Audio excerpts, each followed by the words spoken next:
episode of the Hustle Years. I have a good friend of mine and entrepreneur, Tim Schrum. Hey, Tim, how are you doing today? Doing really good, Jake. Thanks for having me on. Yeah, no problem. So we go back uh, quite a long way.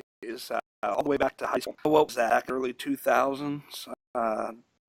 You were Yeah, what? I think we met in '99, freshman high school, and then just kind of went on from there, So, it's always been an interesting uh, years of friendship that's been between us. So, definitely nothing far from dull or boring at all. So, Yeah. and We kind went. of All right. things where we weren't probably slated to be the folks that were going to make it out of Denison or make it out somewhat successful at all, and it kind of turned out where, joke's on them now. Yeah. We won't rehash all the stupid stuff we used to do back in the day. God, no, we don't have enough. Don't have enough legal pads, and I don't have enough paper to print off court documents to even put that out in public. Yep. Suffice it to say, we were nowhere near the Succeed Award. Most definitely, and sometimes I often wonder if I'm still in that slot still or not. But day by day, every day goes by. Just keep working at it, and seems that the work ethic I'm putting into it doesn't seem to be that way. Yeah.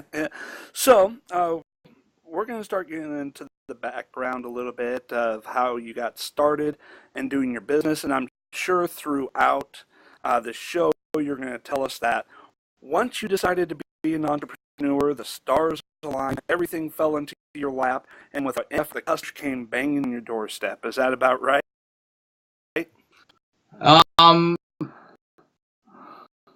In a perfect world, sure, in a perfect world, yeah, I guess that would be the way that I would like to have had it. But like any small business owner that starts off, they are going to find out that there are a lot of obstacles that they are going to encounter, and ones that they didn't even know. Oh, so you're saying that success is not overnight and it takes hard work.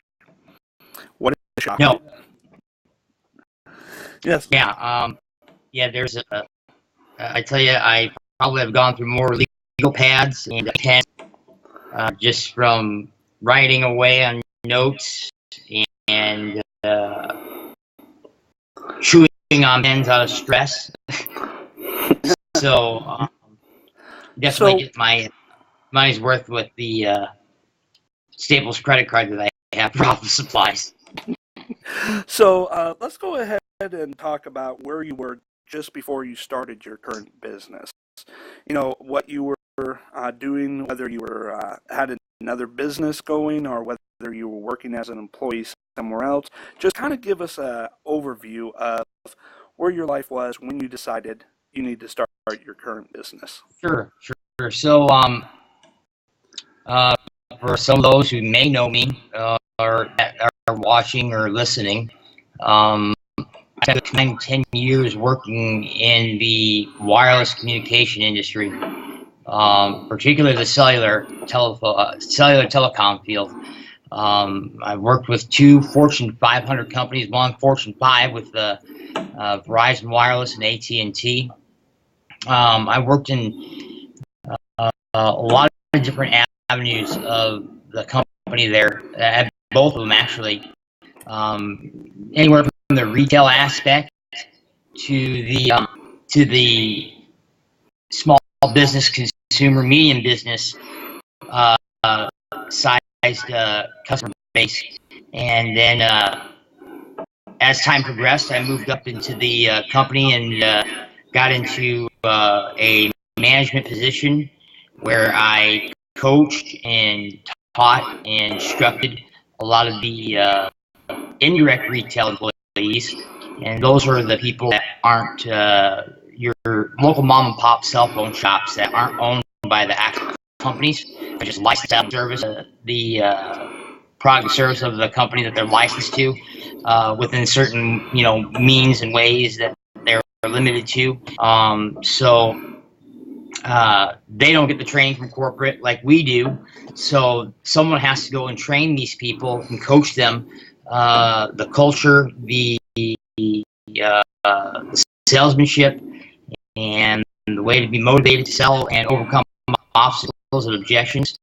And so it's our job well, my job in particular, to facilitate that kind of training and coaching and leadership skills among ambitious and hungry and driven sales reps, indirect retail for both AT&T and Verizon Wireless. So, so that details just a little bit about my corporate and retail experience and small business experiences. Working with the Fortune 5 or Fortune 500 companies, and then I also, while I was in college, we both went to Iowa State. It's kind of a weird thing there. That go Cyclones. You bet. Go Cyclones. Everyone knows that I've always been a diehard, lifelong Iowa State. So it came as no surprise to everybody that I wouldn't have chosen Iowa State as my place for education and alma mater. And in that time frame there, while working for both AT&T and Verizon, I also worked in the service industry market by being a J, playing music for a bar on the campus town block called Mickey's Irish Pub, and then just really, it just happened just really quick where all of a sudden I learned how to bartend in my life. I never knew how to make a drink, do the right kind of mixtures or anything for making a cocktail for someone. Now all of a sudden I'm learning these mixtures, and now all of a sudden I'm throwing the mix of being a bartender, which I never in a million years ever thought I was going to do. And then suddenly now a few months go by, and all of a sudden it's like, oh, well, you have business experience and leadership skills, and would you be interested in being the general manager of the bar? And I never thought of ever imagining seeing myself in, and eventually found myself using a lot of those things I learned from AT&T and Verizon, put that into play in a campus town bar, and made that work out really well and thrive, and put young college kids to work and make sure they got money, so they are not living and dying by student loans. And so that came out really well. A lot of public relations, a lot of marketing, advertising that you didn't necessarily learn from the corporate setting and background. So definitely there was a lot of hands-on work there, more labor, and a lot of you think there's logistics and there's policy that you have to follow in a retail or a corporate setting, and when you get into these small businesses like a bar in certain industry, and including my small business, there's a lot more to it than what it seems. So there's a little bit of my experience in that aspect there too. And then another thing that I do too that has helped supplement additional income and has helped me launch into a professional career of sports officiating. I referee high school football and did a football for various college institutions. That's NCAA. There's a ton of acronyms I could go through, but that oversee college and stuff. But I've refed them, and I'm sure I've gotten every name called at me from probably a dozen of them schools, and probably in profanities that I didn't even think I could even come up with. And I normally come up with really creative cuss words and profanities, and it's always been one of those things where I've always been creative about that, and yeah, you really get a gut check when a 60 or 70-year-old grandparent puts you in check for not inbounding a ball the right way by their standards. So, there's just no pleasing anybody in that industry. No, there is, and and that's what my degree was focused on, was sports management fitness. And here I am in an industry, in a business that has absolutely nothing to do with what I studied. Party hard, and that generally is the joke on every college graduate, it seems like, and most student camp. But that officiating opportunity has been something that I learned from my education at Iowa State as well. So that's just a brief, long story short,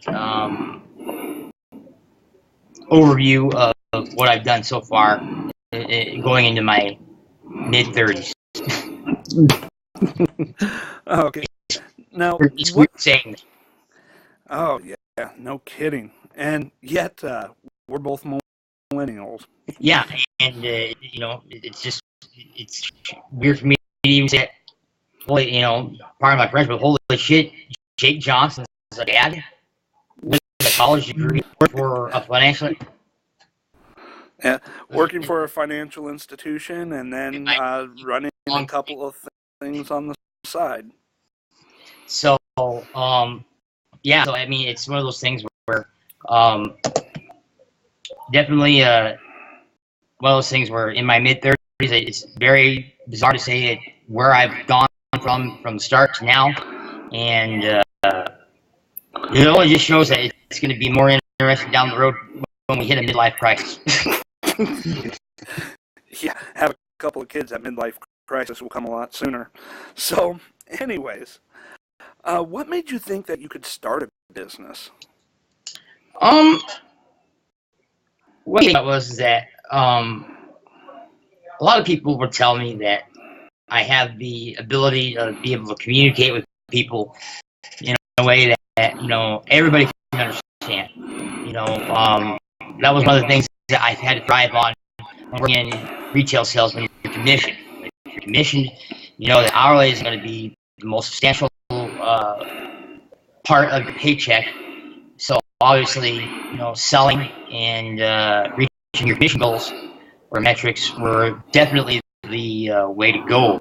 And so being able to speak eloquently, professionally, and intelligently in a way that everybody can understand it, so that the most intelligent person in the world can understand it, and the world's most shy person you have to speak to in the way of a kindergartner, so that everyone understands clearly what you're trying to convey, and the message comes through loud and clear. No one misunderstands it. No one forgets it, and definitely they see the message in the idea that's being suggested to them to make a purchase with. So with the communication skills that I learned, just not only from what I learned in high school, from being in speech and debate, to volunteering politically when I was younger as a kid. And it's weird for me saying this, it was my activism. My activism was in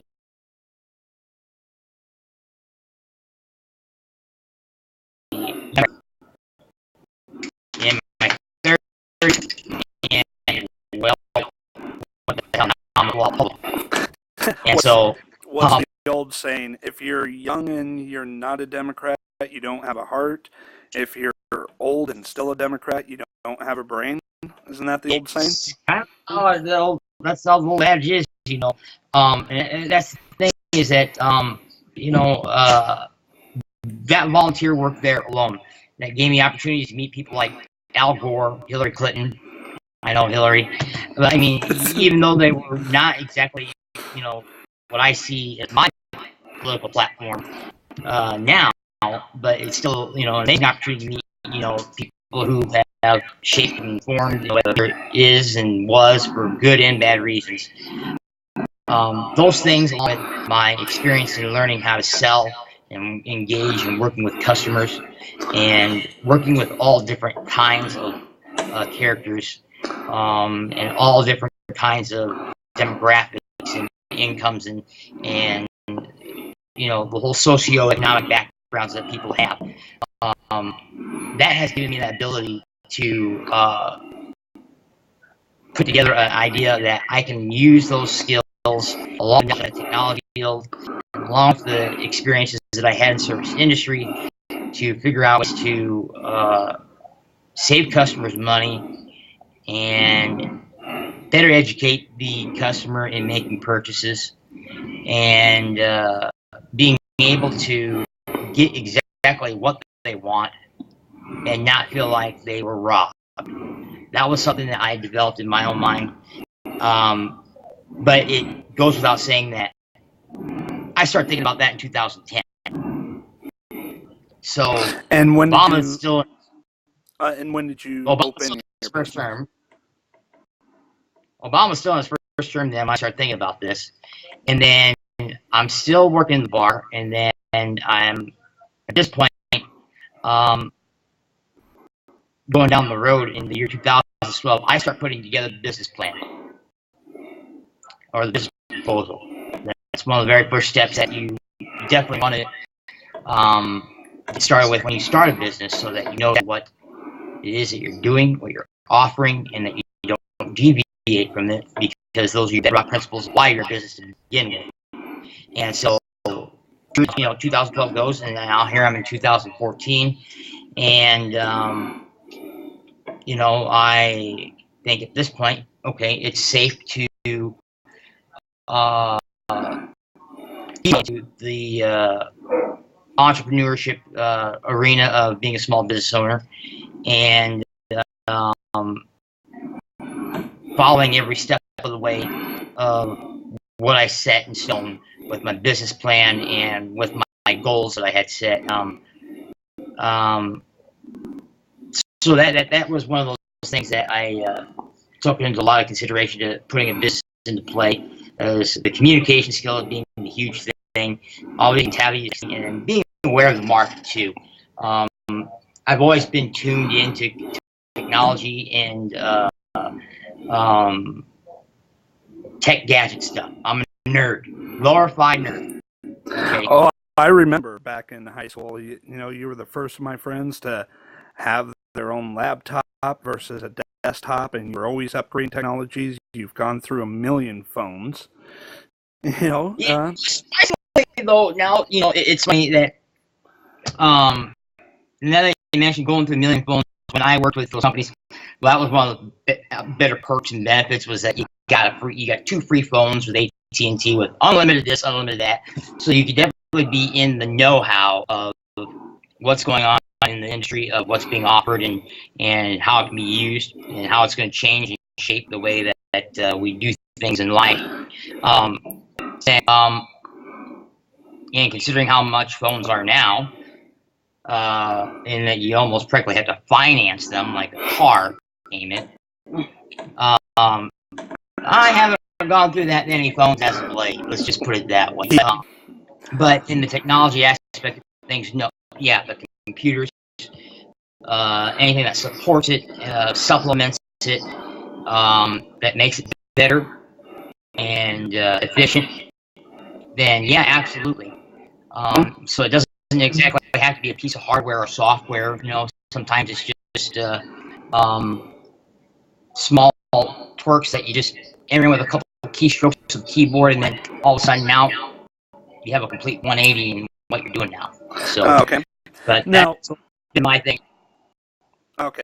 So when you first got started, what were some of the initial challenges and things that you didn't expect that you had to overcome as you were launching your business? I think the biggest thing was inventory. Inventory was a big thing. The next thing was retail space. Going into a small business, there's a lot of ways that you can go about doing this. You can save up money and build up capital so that you have retail space. And then I started thinking, okay, if I go that direction with retail space, now that means that I have to pay rent, pay utilities, additional technology fees such as broadband internet, telephones, office supplies, anything that something like printers, the whole works. And as the way that the business was shifting and looking at things back to 2012 and then going into 2014, I started noticing that, hey, people aren't necessarily having BB. We're not, it was at first the smartphone. You could look up the price where you were buying something or shopping for something at a store or at a business of some sort, and you could look it up on your phone and find out that it was better at, the price was better somewhere else, and then you just get in your car and go there and get the better price.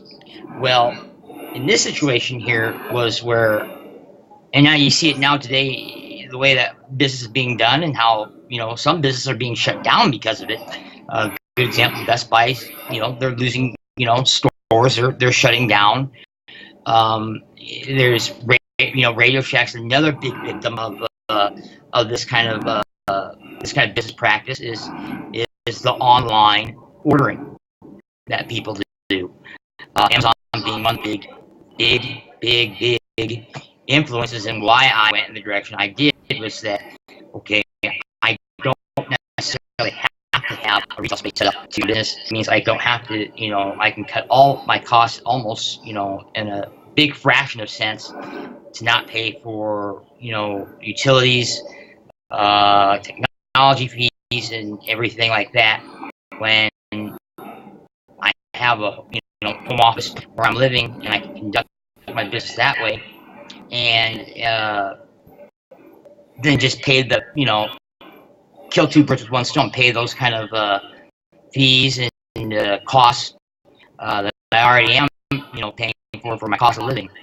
And so that took care of the place and location of the business. The inventory was the biggest thing, though, because when you become when you become a retailer of products that you can get at a Walmart or a Target or Best Buy or anywhere that basically is a box store, there are certain benchmarks that you have to meet to be considered a vendor or a retailer of their products. I'm sure of OtterBox and LifeProof. They're the same company. Yeah. I have to have mortar. OtterBox. Yep. I actually have to have brick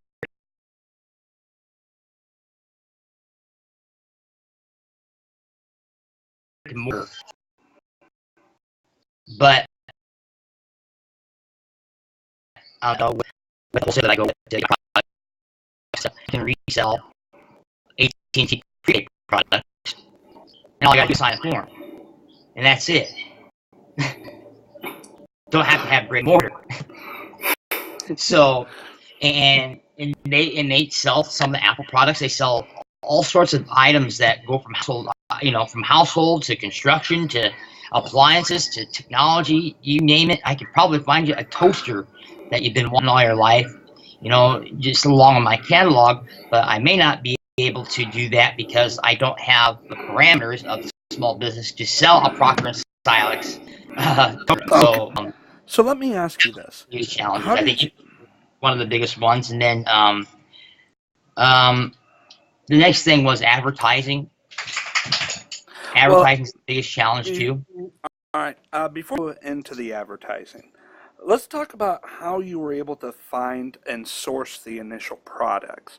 I don't know what it is, but for some reason when I go online and I try and wholesalers and all of that, I end up getting a whole lot of results, but they're not really wholesalers. It seems like a bunch of retailers trying to pass themselves off as wholesalers. So how do you find them?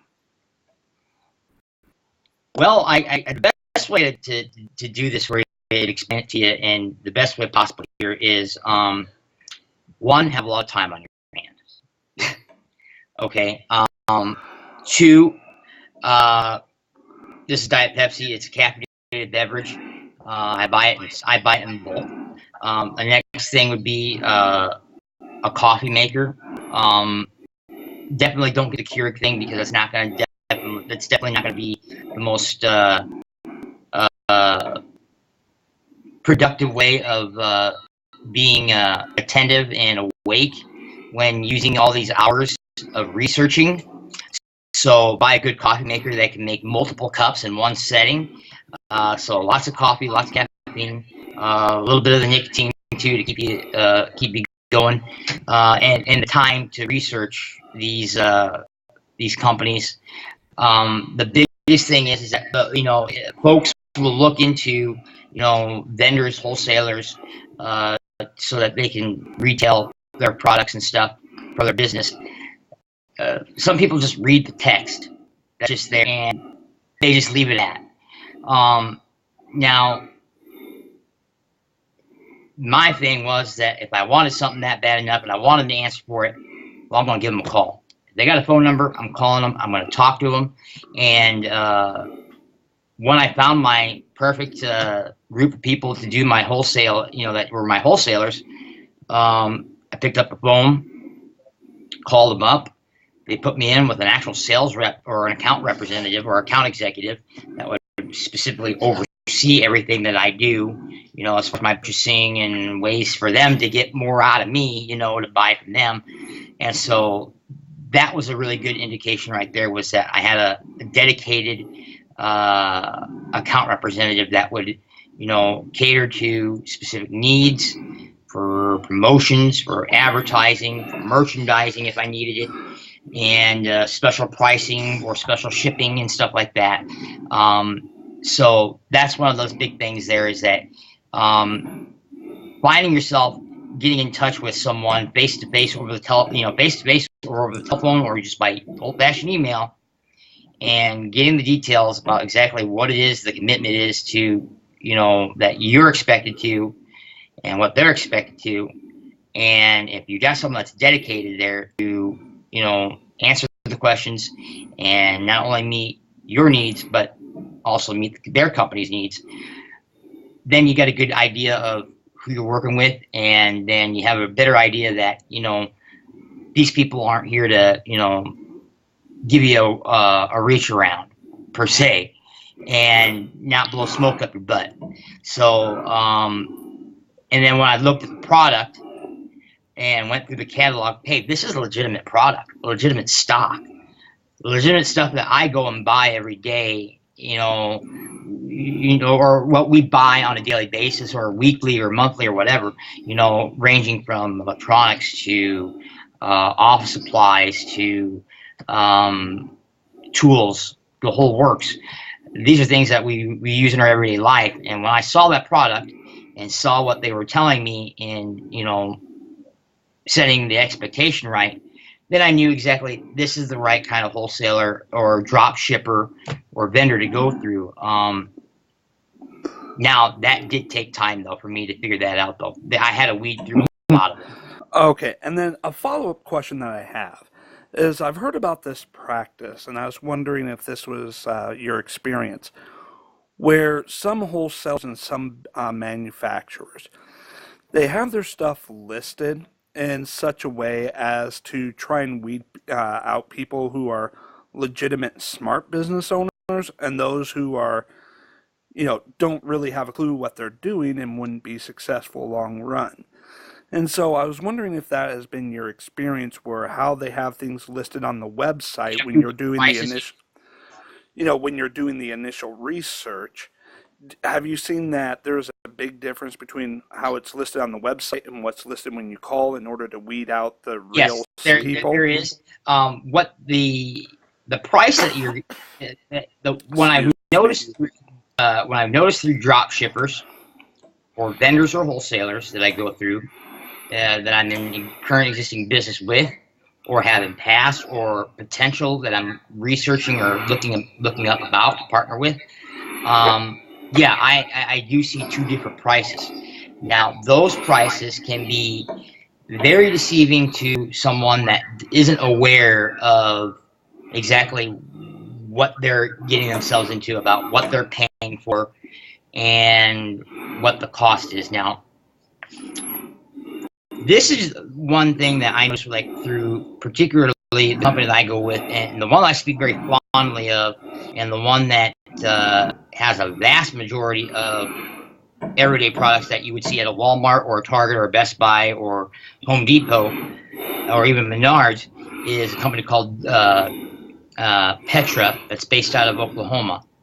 And now the standard everyday Joe will see their prices listed on their website, and even in the catalog, and the catalog's like this thick, their prices will show what you would pay retail. Standard consumer marked up retail price, what guys like you and me would do if we went to Walmart, Target, Radio Shack, or whatnot. So that's what we would pay as standard consumer. Now, benefit you provide that you're a legitimate business with a federal tax ID like the EIN, employee ID number, obviously the state sales tax ID and everything that that you have that provides that you pay sales taxes and quarterly tax, all that stuff. Once you verify that with the company and they run that through the system and everything, and they see everything checks out, now you're going to be getting a different price. You're going to be getting the actual wholesale price of the product that you're going to buy. So if, for example, a case of Pepsi for a consumer is a 12-pack would be, I think it's like right now, I think it's like $4.68 for a 12-pack. Okay. As a wholesaler or a vendor, my prices are going to be lower. I'll get the wholesale price, so it's maybe instead of $4, it's maybe $1.50 or $2. So it's considerably lower on my end. I also get the benefit of obviously not paying sales tax at all either, because with that tax ID, I have to every quarter and every month, submit to the state, sales tax. And so that I charge the customers, on the markup and everything that I make off my product and service. So that's where I think people will get that misunderstood price there. That's the first one. Now, the second one that people will also misunderstand too is buying in bulk. So when you go to like Sam's Club or a Costco, obviously it's a little bit more expensive, but you get a substantially larger quantity than you normally would at a regular grocery store or a department store. So there's value and bang for the buck, obviously, because you're getting more in quantity than you normally do. So for a good example, parts that I use on maybe a computer or a smartphone, when I used to repair smartphones, the more I ordered in bulk, the cheaper my prices were. So for example, on an iPhone to repair the screen and digitizer, parts for that I think were about $20-30. Okay, so now some people are going to be like, what? It costs that much for the parts? Well, yeah, if you know what you're doing and know how to do it, then yeah, it's a really good, it's a hell of a deal.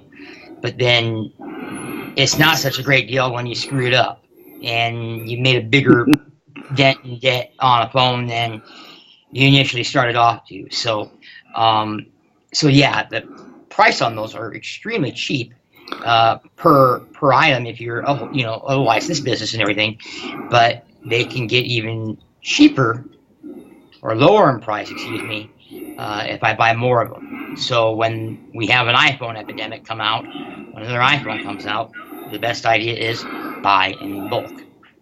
So you get them cheaper that way. That's the same thing too. Samsung, for some weird reason, never understood it. Their prices for aftermarket replacement parts and everything to repair smartphone are through the roof. And I don't know why. They sell just as many smartphones as iPhone does. And for some weird reason, sometimes parts for a screen and digitizer is like $100 some odd. I'm like, what the hell? So again, it's based off businesses and everything. But if I buy in bulk, though, the price the PPU goes down. the price per unit goes down and buying in bulk. And so a lot of people will not understand that exactly because, first off, sometimes they may not even be wanting to buy in bulk, and they may not ever because, they're not going to go through that many parts sometimes. And me personally, I don't want to be buying, hundreds of dollars worth of parts in an industry where come tomorrow there's another phone and it's like, great, now I'm sitting here with a pile of parts that I can't get rid of now. Yeah. Okay. That's I think where people get misunderstood on that. And hopefully that answers the question there for that. Yes, and so I think a lot of what we have learned is that what you initially see when you're doing your research on Google is not necessarily their best offer. It is kind of weeding it out, and there is ways to go through and get even better deals by calling them up, trying to work out deals, and then taking a look at bulk options. Yeah, I mean, the best thing is don't go with the FAQ says, and don't go with what reviews and from other people go by, because that's for their business and their specific needs and services, not yours. So if they have shitty customer service, pardon my French, okay. Now I'm going to have to mark this as explicit. Great. Or you edit it out. Either way. The thing here is that you offer terrible customer service. Okay, yeah, that's fine. But if it's a certain specific need they weren't able to meet a specific niche of what their business is, ignore it. It's not part of your business. Stick with what you know best. But realistically speaking, stay away from ethics, away from reviews. Go in depth into what it is that they're offering, and if you're not getting information in text off their website, which generally most of them provide quite a bit of information, there's ways to get a hold of these people and information out of them, and they will be more than willing to take your business. And some of these people will offer finance, and you can also use your credit card or debit card or checking account to link up to purchase these items too. But and go based off reputation here too, because the minute I saw the catalog that Petra offered, and I saw OtterBox, and I saw LifeProof, and I saw Belkin, and I saw Apple, and I saw name brand products and items that again are at department stores that we go to every on a maybe daily basis or weekly basis. If those products are there, that means that they've got a good relationship working with the manufacturers too of those companies. So, but if you see some stuff that's like, oh, they sell a product that I would probably buy this at a truck stop when I absolutely need it the most. Yeah, or they're probably just getting off of like Alibaba and shipping it over from China and slapping a personal brand on it or something. Exactly. And there's nothing absolutely wrong with that either, too, because some of these products that do come from that from China, because I'm guilty of it. I've bought some accessories that are just as durable and tough as the name brand items, and surveying just my friends that are in tune with technology and have to have something like that on a daily basis. Sometimes the name branding and the name brand or the reputation or the branding image isn't always everything to them. Everybody's, does it work? Am I going to get value out of it? And is it going to be cost effective? And if the person that's selling it obviously can step up and say, I'm going to put my reputation on the line for it, saying that it's a solid product. And yeah, because, I took my iPhone 5 and, knock on wood, we tested it with it. And, guess what? They all work, thank God. So, Okay, so I'm, taking a look at time here. So there's a couple more things that I want us to be able to get to. Now, this next part that I want to ask you about is to weed up all those wusses out there that have nothing but excuses for why they can't do a business. There's oh, I can't do it because I don't have time, because of my kids, or hey, this day job, or you just don't understand, things don't go right for me, and Yeah. give up on the very first time something goes wrong. Well, Now honestly, I know, because of our relationship, some of the big things that have happened to you. So, if you don't mind telling, one of the biggest events that you've had that would have been a setback in order to get rid of all the excuses anybody else can have, well, I can't say that well, you know, and I know, and my friends know that both my adopted parents have passed. My mom died 13. My dad died when I was 25, 26, I think, in '09. But I wasn't in business then. I wasn't starting a business. I was still in college, and I still had a regular job.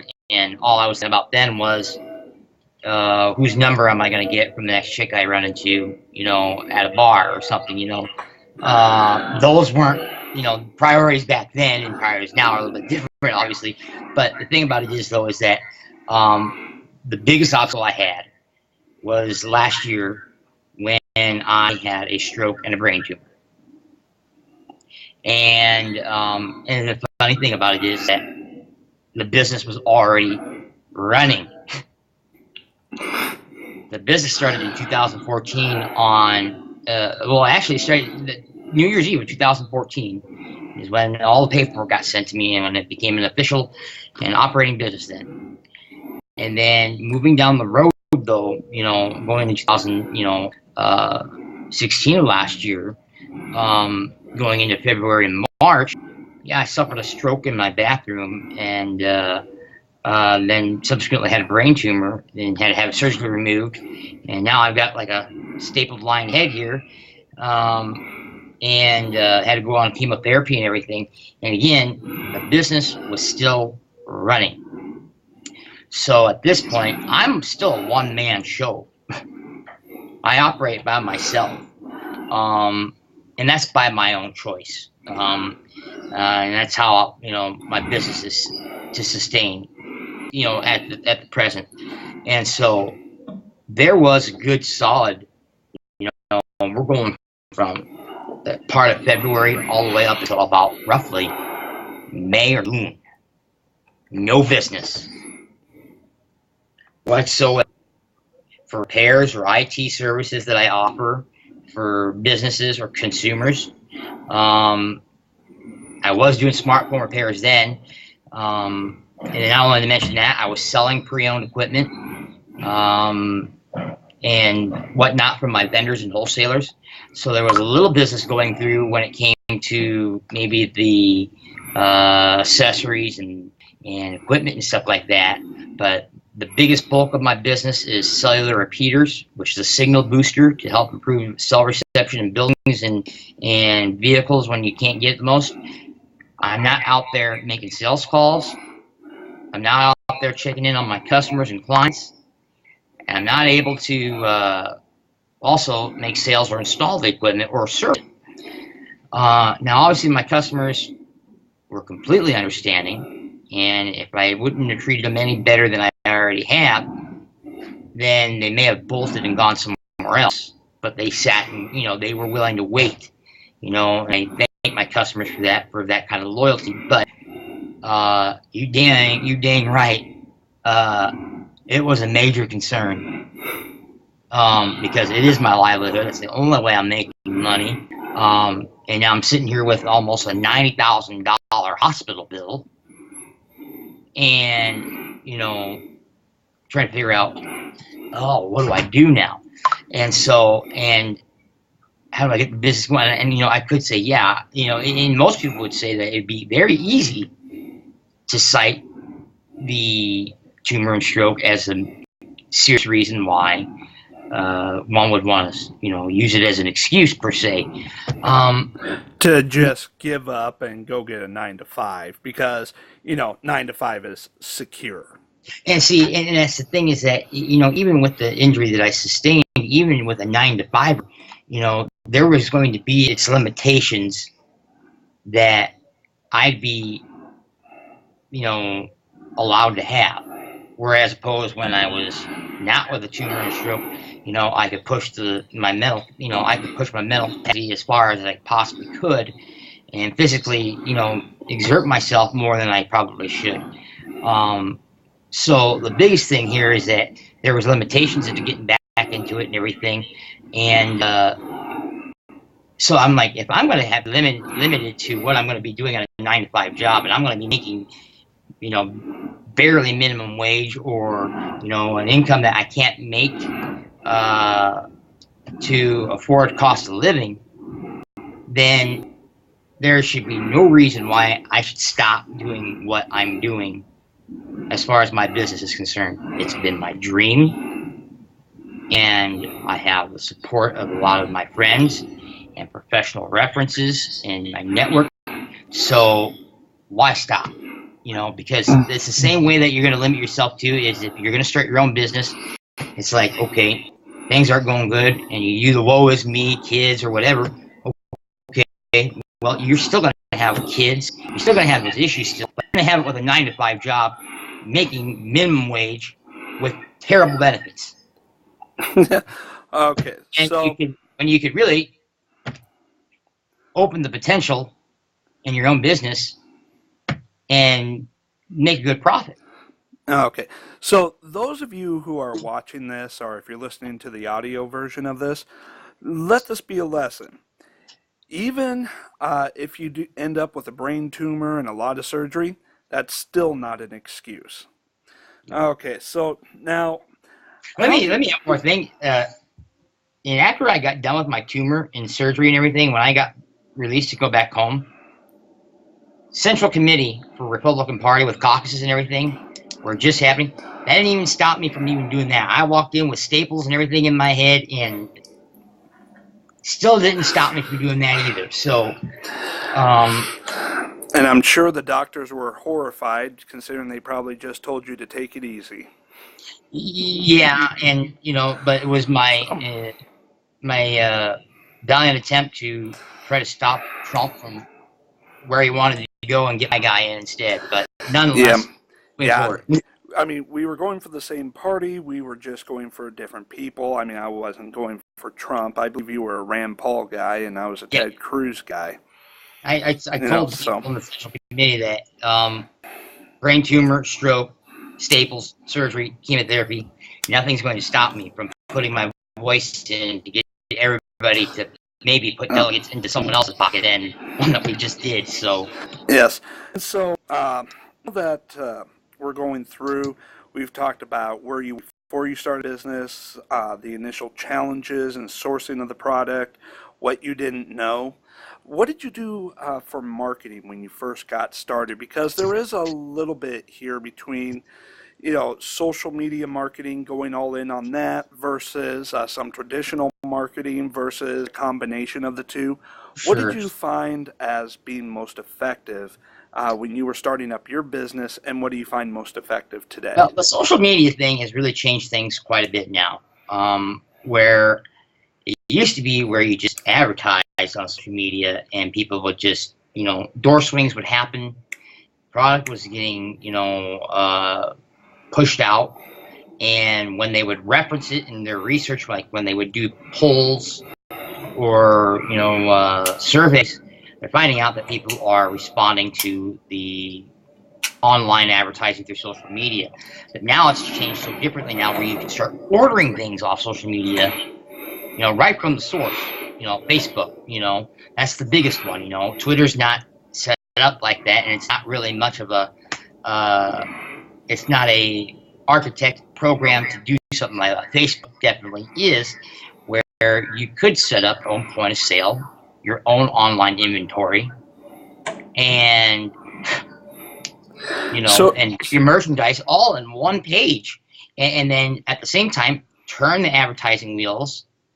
And with the advertising that you can do with Facebook, where if you pay for the advertising, you can target it in certain markets, in certain areas, where you are, where you live, and then a certain mileage, certain age group, and based off their interests and likes that they have on Facebook. So if you put in that you like Apple, or or you like Android, or you like Samsung or Windows,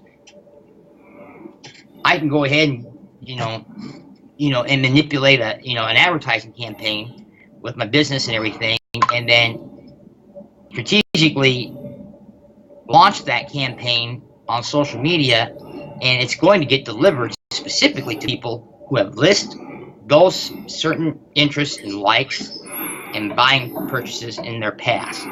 That is really cool and common, but after a while, though, with social media and the way people are right now, with the behaviors that people have on social media, sometimes it's just a neglected thing where now people are just, let's get to the meat and coconut and get to the daily drama of our lives. So it's kind of like email marketing, where it used to be really good, but then as time went on and behaviors changed and norms and all that. And so it works. It works, but you have to go about it in a different way now, where instead of just flat throwing out an ad or a promo with a product and service, now let's throw out something that we can engage people with, where we're not even talking about anything that would regard you buying something from us. If I'm a car dealership or a mechanic shop, maybe I'll put a video up or something that says, "Hey, this is Tim from Schrum Auto Repair. Here's the best way to take care of your car during summertime, heat, from overheating, that sort of thing, This is the stuff that, well, obviously, this is something everybody knows, and it's not something that you would put in specifically to my repair shop to pay to learn, right?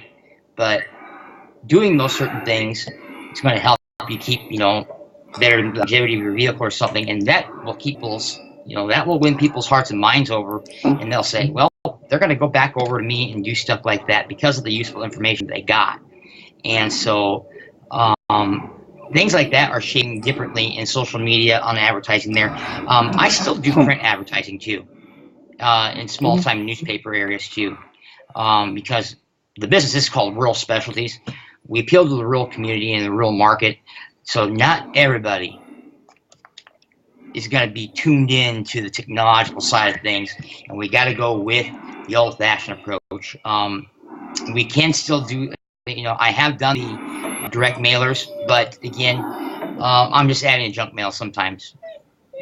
And then you can do the phone book thing. It doesn't work necessarily that way either, but really the digital wave is through the social media aspect and the print media, where you still get the door knocks, where it still picks up readership there, because in this area, in this market specifically, people still read the newspaper, people still read the advertising. So whereas it would work here in rural Iowa, it may not work in the Omaha market with print media, so. Yeah. So it is going to be pretty market specific as far as what tactics for marketing is going to work. Exactly. Okay.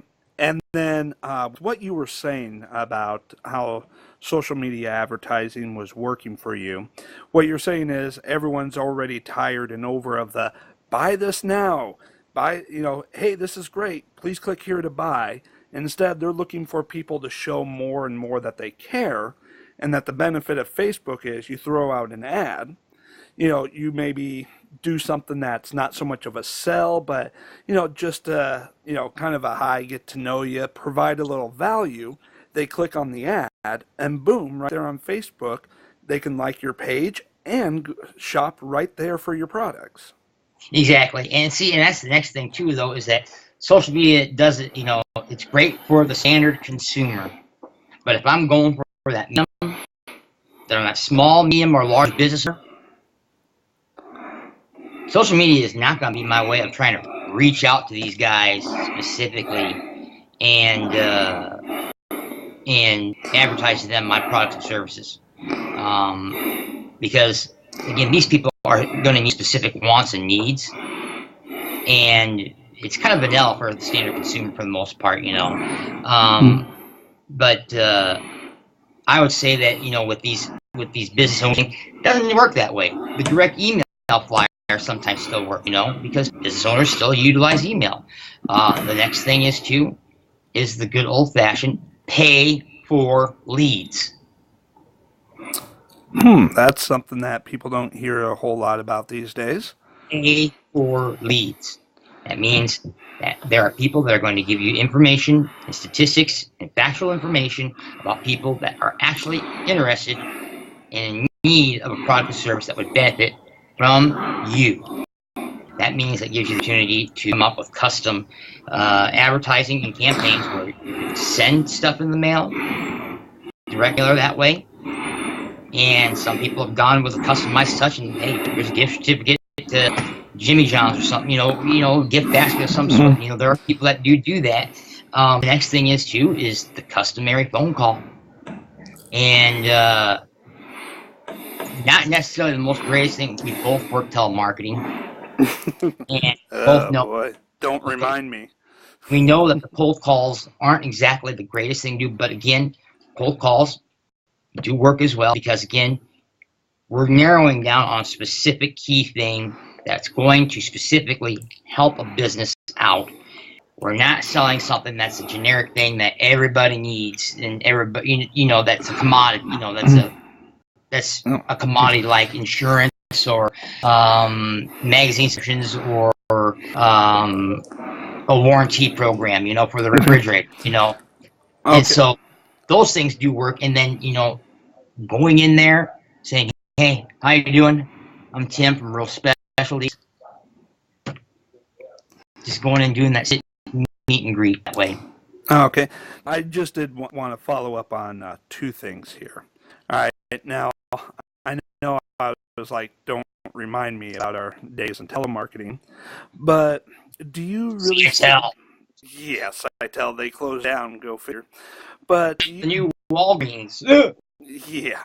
Now, do you see a difference, take it back in and now, between telemarketing for another company and whose products that you may not necessarily care about, and how you go about cold calling, and how you feel about cold calling when it's your own business and a product you are excited about? Because, well, let me finish here for a moment, because I think, some people get the sense like if they've called in the past, work for another business, they get this, I wanted that again. The people were horrible and all of that.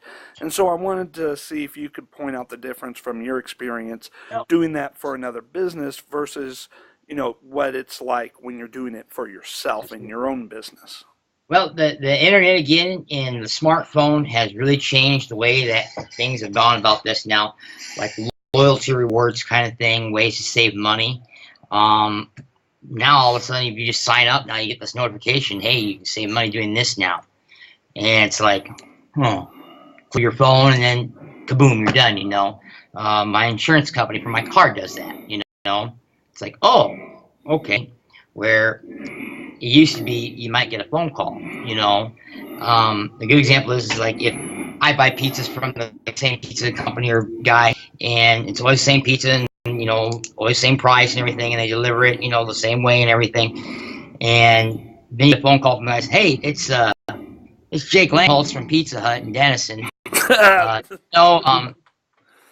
There's a, I could save you just about $4.27 average on the pizza that you're ordering right now if you just order it differently.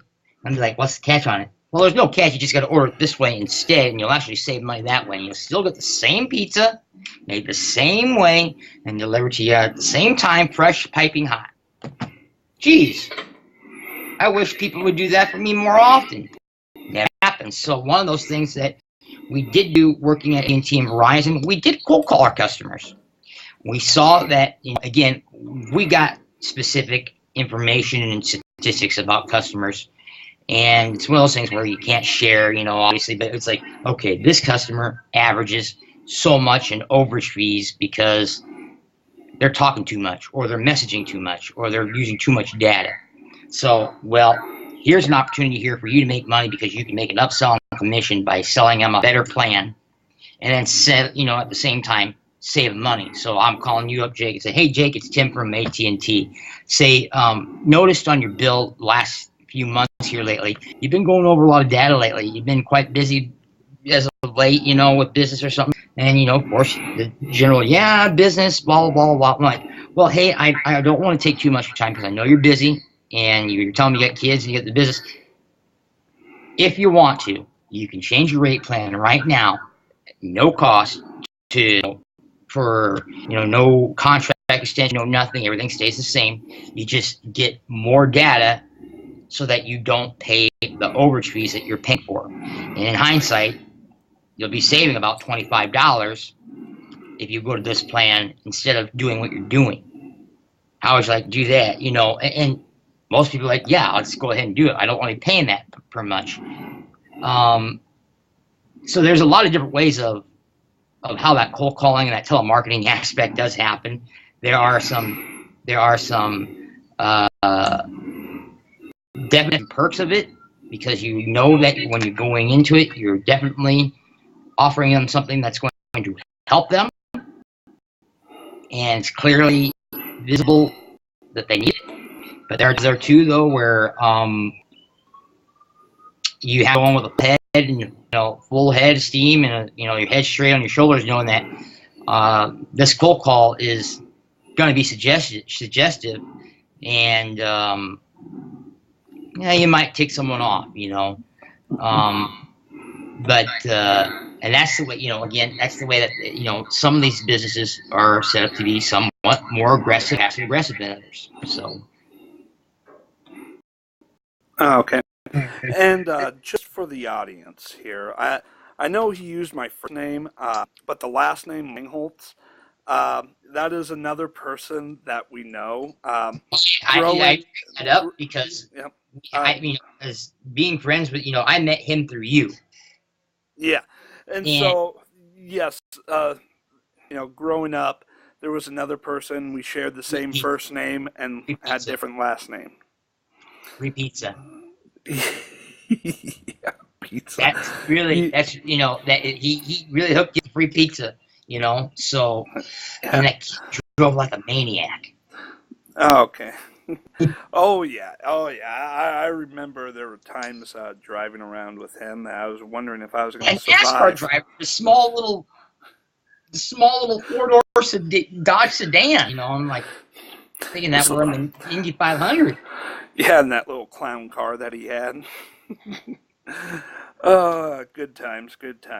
Now, throughout all the hard work, marketing, going through and sourcing your products and everything, where are you today? Where does your business stand today? Well, right now,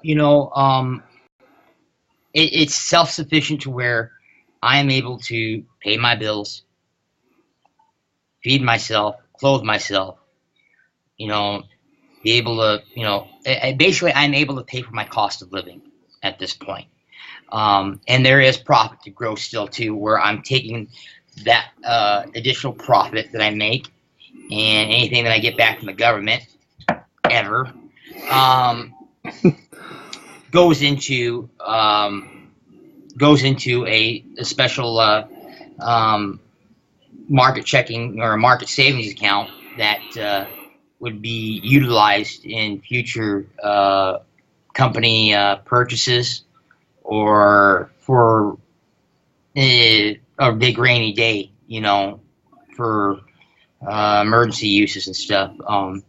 And I'm comfortable to say that I haven't had to break that piggy bank, and that piggy bank is starting to, gradually fill where I'm happy with the way it's going, because those things do take time. It's like a 401k where, one point in period, in a quarter, you're doing great, and then the next quarter it's absolutely terrible, but that down the road, hey, this, market's going to change. It's going to go up. It's going to go down. It's going to go up. It's going to go down. And it's going to take time for that to build up. Obviously. And so with this, it's allowed me to do that, and it's been convenient enough for me to set my own schedule for my own hours, and it's allowed me to shape the business the way that my grandparents started it. Because this company name, Real Specialties, is a family business name that my grandparents started when they first started into the business. And their idea of communications and telecommunications were not the cell phone, but the 40-band CB radio, the two-way radio system, and the businessman radios. A technology that I still think, that I honestly feel is very underrated and underutilized and funded, because law enforcement right now, the way that the FCC and the government's making cuts and stuff, it used to be that cops or sheriff's deputies could get reception from Slushwig, from Denison, and get great reception for radio communication between the sheriff's department and where they're at. Now they're lucky to even get anything. And so, that's one of those things where that's what my grandparents specialized in, and it was great for the farmer. It was great for the trucker. And my grandpa would get in his truck and drive out to these people, because sometimes you can't just take a truck or a tractor out to someone's business, to have those kind of things done. He'd go out and customize and do it himself. And that's, again, what I do as well. I go out to the customer. The customer does not come to me. They can if they need to, but it's allowed me to do that. And the way that the money budget and everything's gone, it's allowed me to budget to allow mileage and charge mileage appropriately and make profit that way, and do some of the same principles and things that they did back then in the 90s that I'm doing now. So, and again, they work specifically in, that radio field, and then they also did the satellite television and TV sets too. So, so basically where you're at today is the business funds everything that you need to live off of. You're able to live life, in your way, determine your own schedule, and it's continuing to grow. Correct, but at the same time too, though, when the quarterly and the monthly come, that means Uncle Sam's knocking on the door.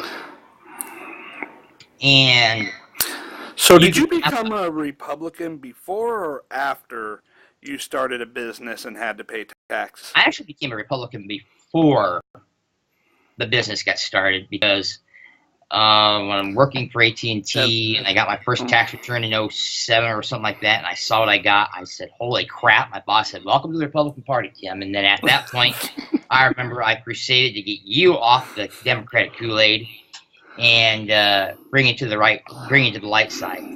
Yes. It's amazing how much paying taxes and dealing with regulations and red tape automatically will change your party affiliation. You can, yes. And the thing about it is, though, is that when I have I report a profit in one, and then after it's all said and done, and when Uncle Sam takes his chunk, I could actually be in the hole sometimes. And luckily enough, though, I've been able to do certain things like, again, grants, and business grants and funding that can be offered to you through the government and through Voc Rehab and the Region 12, all sorts of various non-charitable or non-profit groups and organizations that have helped me keep myself afloat. Because I'm a diabetic and because I have the stroke and tumor, it's considered me a specific disabled person. And because of that, I can actually get funding from the Department of Vocational Rehabilitation Services to help with business.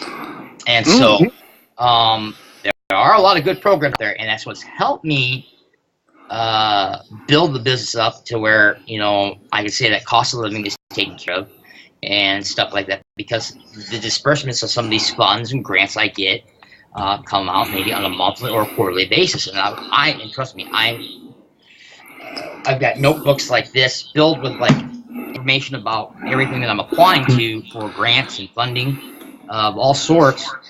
And that's one of those things that you absolutely have to do too, because if you don't, and you think that you can get by with just thinking, oh, I can apply for a business loan, well, you're going to be in business for about a good year and a half before they actually consider giving you business line of credit. And sometimes it's not even, they don't even consider it yet either, because your income and everything isn't up to par, and so then you're screwed. Yeah. So you got to really rely on people that are out to help you get through that, and that will provide you a good byline of steady income and capital coming in, and that will give lenders a better chance to give you money down the road, whether it's a business credit card, line of credit, or an actual loan. Okay, and so this actually seems like a smarter idea if you can get those grants, because if you take out loans, that increases your cost of business, increases the risk of not being able to get all your bills paid, and could damage you long term, versus a grant that may not need to be paid back. I can't be paid back at all. Some of these I don't have to pay back at all. A few of these, how I have to pay them back, Jake, is volunteer so many hours or credits or days or months to volunteer for the Small Business Administration of Iowa or the Iowa Workers Development, something of that nature. You volunteer time to show people how to do the paperwork, because sometimes when you get the information on how to fill something out from a bureaucratic government employee, it don't make sense sometimes, because they keep repeating. But it makes a little bit more sense when you got an everyday Joe that's sat and banged his head against the wall a million times trying to fill out paperwork and say, this is how you have to fill it out.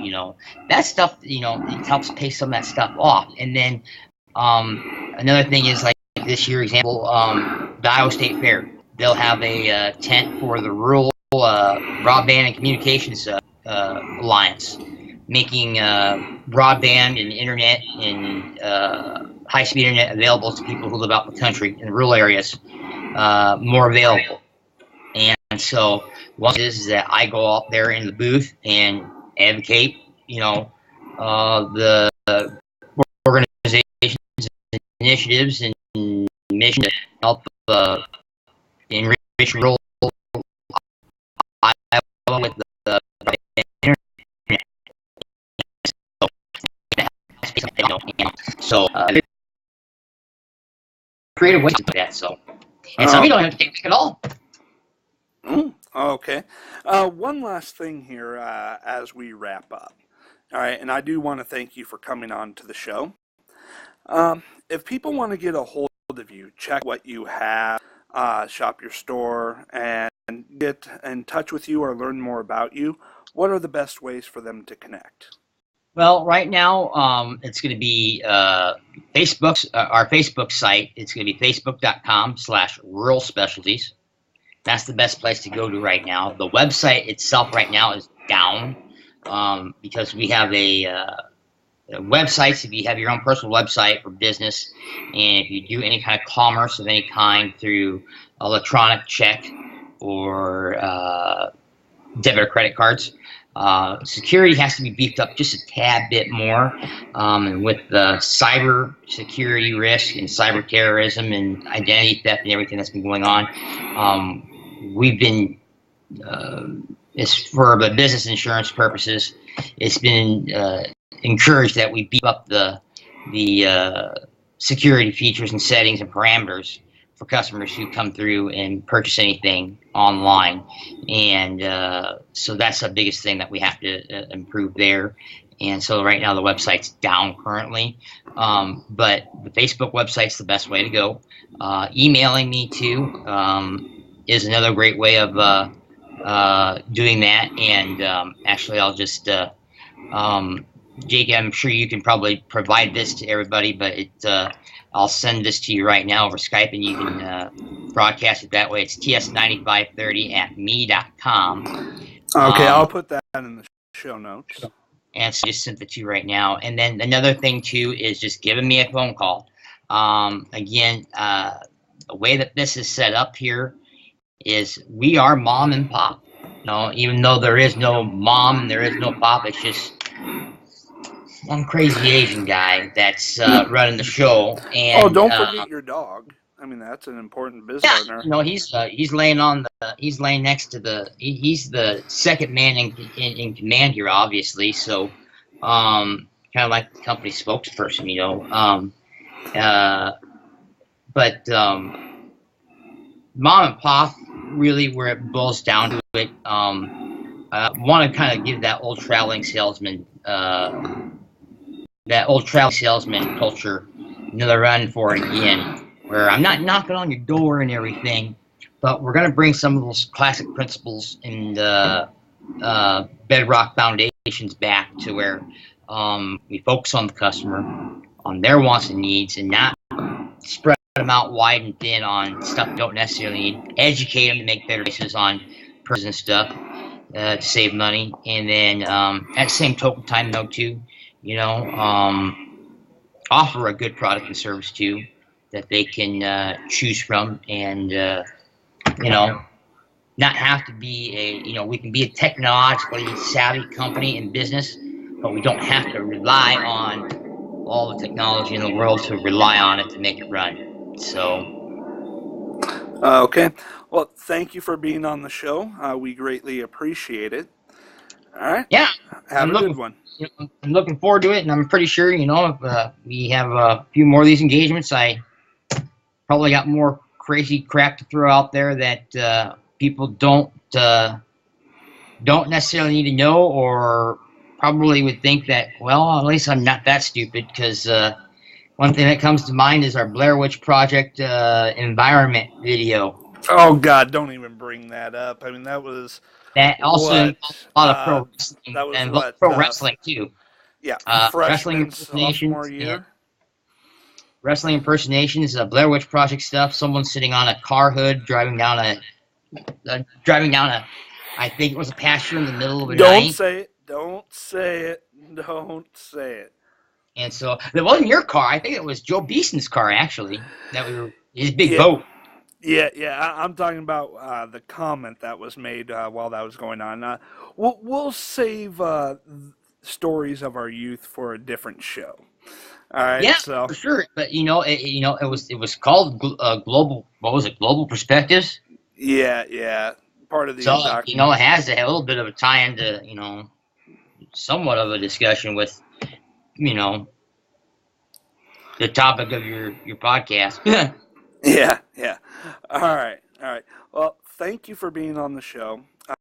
Greatly appreciated. I hope the audience has gotten a lot out of hearing your story. All right.